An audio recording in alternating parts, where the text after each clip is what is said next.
bonsoir, monsieur le ministre. Bonsoir. Vous avez la parole. Merci. Communiqué.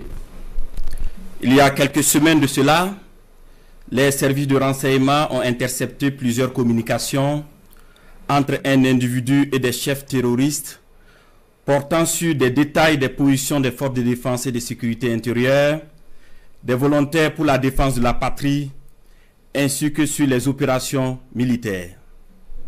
Après analyse technique approfondie, l'individu est identifié au nom de Bari Abdraman et se trouve être un officier des forces armées burkinabè. Il est identifié appartenant au bataillon de justice militaire.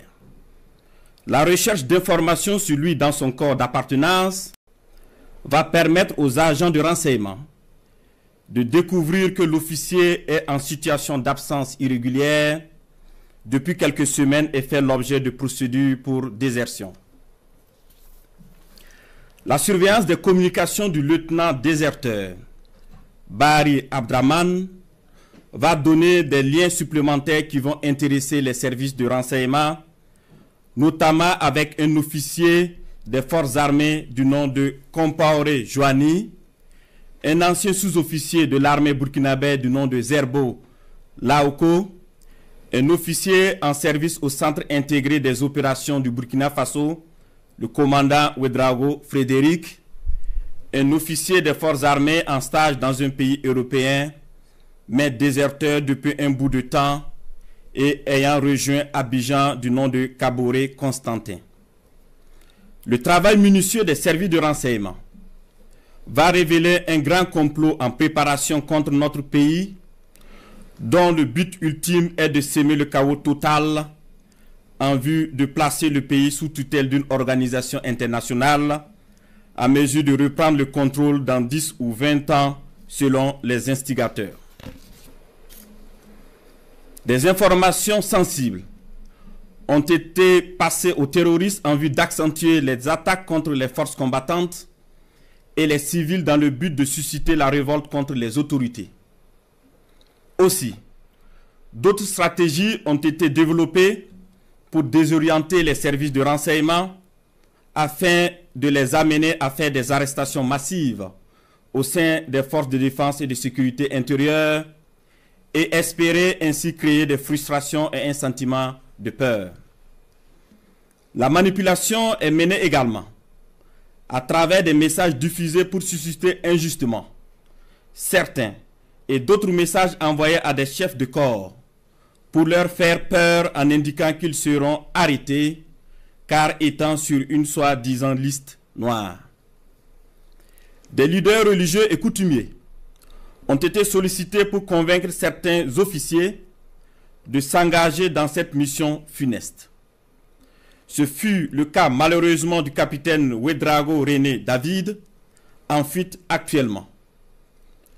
Dans le même ordre d'idée, des VDP ont été contactés pour démoraliser leurs camarades et de l'argent leur a été envoyé pour cette basse besogne. Tous ces stratagèmes perfides ont été développés dans le seul but de déstructurer l'armée et semer le chaos.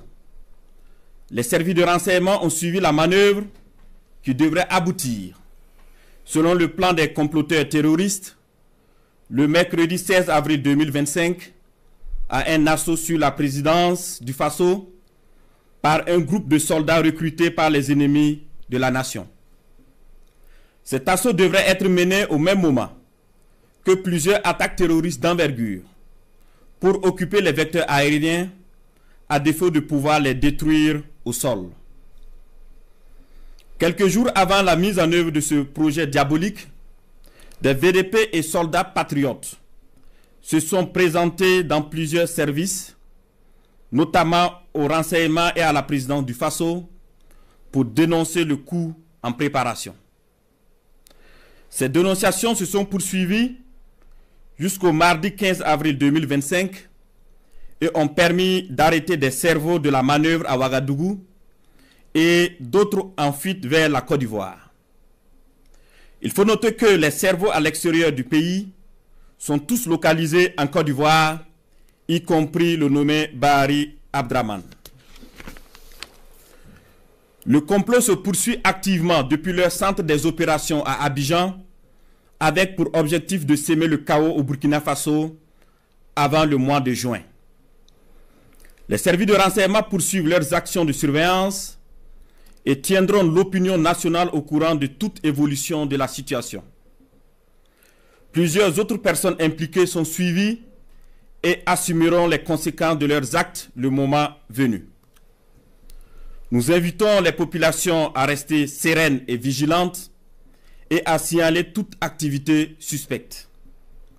Quant aux vaillantes forces combattantes, nous les encourageons à poursuivre leur mission avec détermination tout en restant vigilantes. La patrie ou la mort, nous vaincrons. Merci à vous, monsieur.